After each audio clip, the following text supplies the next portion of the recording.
సిద్దిపేట జిల్లా గజ్వేల్లో బుధవారం జాతీయ గ్రంథాలయ దినోత్సవం సందర్భంగా TYR foundation library and knowledge centre గజ్వేల్లో జరిగిన కార్యక్రమంలో చైర్మన్ తలకుక్కుల రాజు మాట్లాడుతూ ఈ లైబ్రరీ అండ్ నాలెడ్జ్ సెంటర్లో చదివి అనేక రంగాల్లో ఉద్యోగాలు సాధించిన వారికి శుభాకాంక్షలు తెలియజేశారు.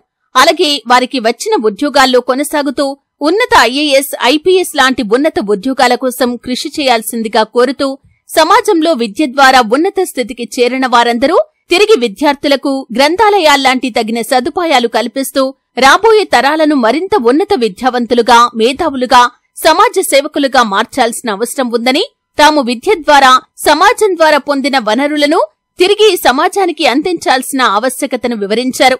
అలాగే 100 గ్రంథాలయాల స్థాపనలో భాగంగా ఈసారి త్వరలో జెడ్పీహెచ్ఎస్ తీగుల్, రాయపోల్ తదితర గవర్నమెంట్ పాఠశాలల్లో టీవైఆర్ ఫౌండేషన్ గ్రంథాలయాల స్థాపన జరగనుందని, అలాగే ప్రభుత్వ పాఠశాలల్లో గ్రంథాలయాలు కావాలనుకునే ఔత్సాహిక ప్రధానోపాధ్యాయులు, ఉపాధ్యాయులు మా టీవైఆర్ సంస్థకు దరఖాస్తు చేసుకోవాల్సిందిగా కోరారు. టీవైఆర్ ఫౌండేషన్ ఇంతవరకు స్థాపించిన ప్రభుత్వ పాఠశాలలకు ఈ నెల చివరి వారంలో పిల్లల మాస పత్రికలు, సిద్దిపేట జిల్లా బడి పిల్లల కథలు మరియు ఇతర పుస్తకాలు పంపిణీ చేయటం జరుగుతుందని కూడా అన్నారు.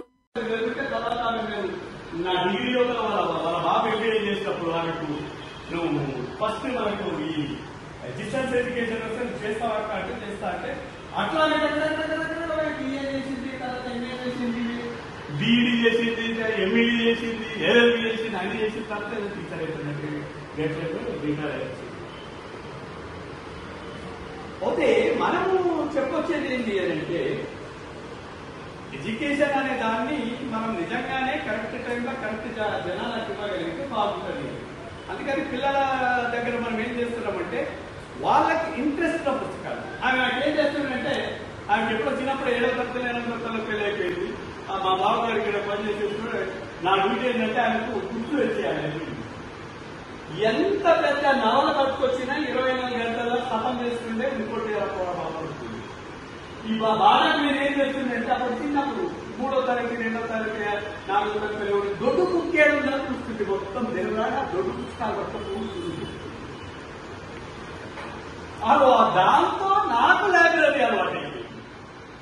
ఆ లైబ్రరీ పోతే ఇంతమంది ఏం కొనుక్కుంటారు, ఏమైందో చూద్దాం అని చూస్తుంటే ఆ చందమామను, బాలమిత్రుడు ఏవో దొరుకుతుండే అక్కడ నుంచి చిన్నగా ఇప్పుడు బేతాల కథలని ఇవేని నాకు అట్లా అలవాటై మొత్తం మేము హాలిడేస్ వస్తే నేను ఇంకో పుస్తకం ఇంకో ఇప్పుడు అందులోనే ఉండేవాళ్ళం. అందులోనే ఉండి అక్కడ ఉన్నటువంటి బుక్స్ అన్ని ర్యాక్స్ అన్ని అయిపోతుండే మాకు ఇన్స్టిట్యూట్ గా. అట్లా